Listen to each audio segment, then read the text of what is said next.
Well, I mean, speaking of players that definitely have to earn a starting spot, that would be Giovanni Manu. In John Macaroon, before we have him on 845, we're going to play some clips here from his podcast. And he had Blake Nill on, who's the British Columbia football coach who coached Giovanni Manu. And he had an interview with him. It's great. So people should go check that out. And we'll probably ask John about it as well. But here's a clip of his coach kind of talking about his ability to potentially play right guard. And he had a couple other quotes, but let's play this one first. And we'll kind of give our thoughts on his answer here. On the left side, there's been talk now potentially about him switching over to the right side, maybe even early on in his career, playing right guard for the Lions, maybe even an opportunity down the road to play next to Penei Sewell. I'm just wondering early on, what are the challenges for a lineman? I know most NFL, scouting departments look for linemen that have the potential to be versatile, to play at different spots, but it is challenging. What are some of the challenges from potentially playing left tackle to moving over potentially at his size to the right spot and right guard? Well, footwork, basically going opposite with your feet a lot. Nothing that's not overcoming. You know what I mean, John? Like it's not like it's going to hold him back. It may take a couple moments to adjust. I actually think that moving Giovanni to a guard position is a solid. There's solid justification for that thought. Here you got a kid who's 350 pounds, is as strong as potentially most of the opponents he's going to face, and to have it makes his world a lot smaller when he doesn't have to worry about coming off the edge. About defenders coming off the edge.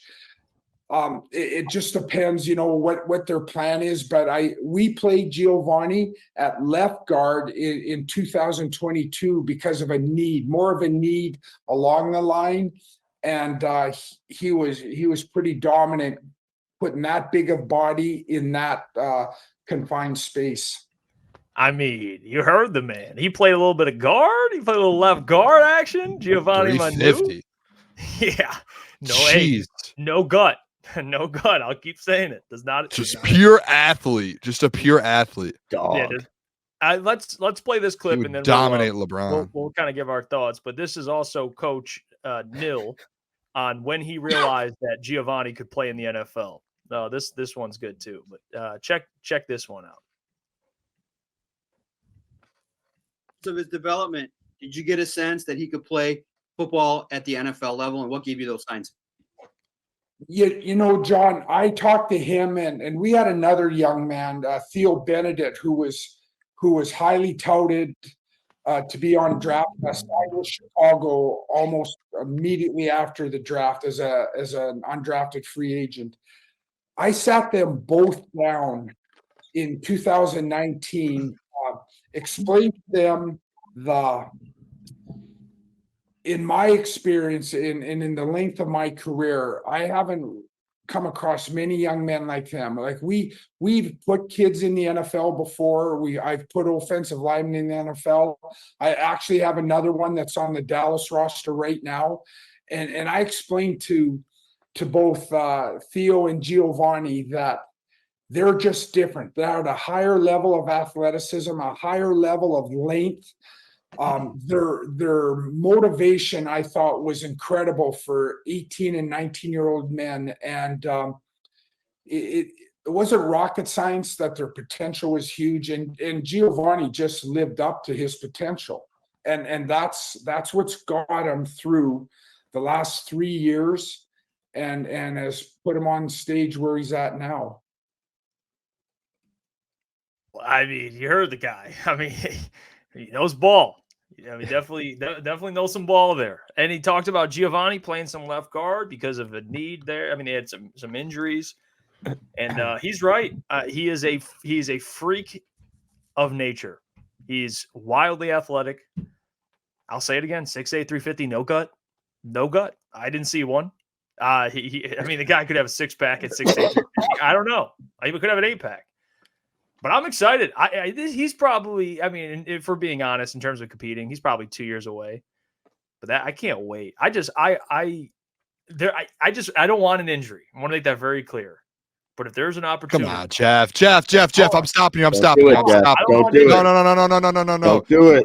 There's talking about it, and then there's saying things like that. That's a difference. A little bit, just a tad bit. imagine he steps out on that field. Okay, that's better. There we go. You didn't need to say all the other things. Well, he's got something's got to happen for him to step on the field. But if he steps out there, That was unbelievable. That was unbelievable. and he's pushing people around. I get. He's my favorite pick, guys. I don't care.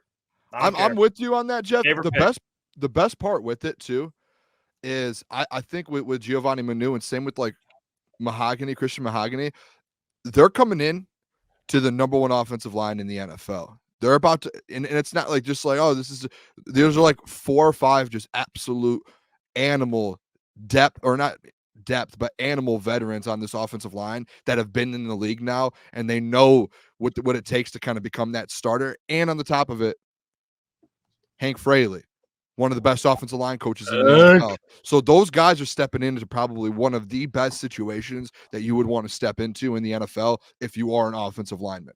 And I would not be shocked.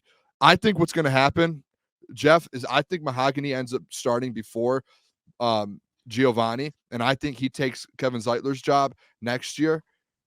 And then the year after, that's when whatever happens with the Taylor Decker, maybe they move Manu. Oh wow, what is that? What was that? What was that? Jeff, he's just laughing with himself over here. I mean, I've never seen someone make their own joke and laugh at their own joke. I don't know why. I just found that hilarious. So I added a boo thing. Oh, and you said he said Mahogany will earn it over him. I booed that. well, Mahogany is going to be the one. Play that, it like, one more time so we can hear it, Jeff. Wait. That is so. That's I don't know such how a I feel. Jeff boo, Good too. stuff. Yeah, that was Not the unbelievable. boo. I don't know. I do think though Mahogany. I'm sorry, Boone. I'm sorry. That was unbelievable. I'm sorry, Boone. You got booed, Jeff. Good or stuff. booed. I mean, yeah. I mean, I got booed by my like. We're on the same team here, brother. Hey, this is what I thought it was at first. I thought it was like a Manu. Yeah. I was like, wait, what? What you said, Booner, is absolutely correct, but it didn't fit my narrative, so I booed you. My bad. 100%. Yeah, For sure, No, brother. he was speaking facts. Mahogany's probably he's going to be better. He's right. But If someone goes, if there is some opportunity to where someone has to go in and play this year, I think you're taking Mahogany over Sorsdale and Manu this year. If you need to replace a guard, like you said, if say the toe injury and Frank needs a week off because his toe hurts, you move over Graham Glasgow and you're throwing in Mahogany over anyone else, in my opinion. Like Mahogany is the most ready, even over Colby Sorsdale. Manu will have a shot though. Don't worry, Jeff.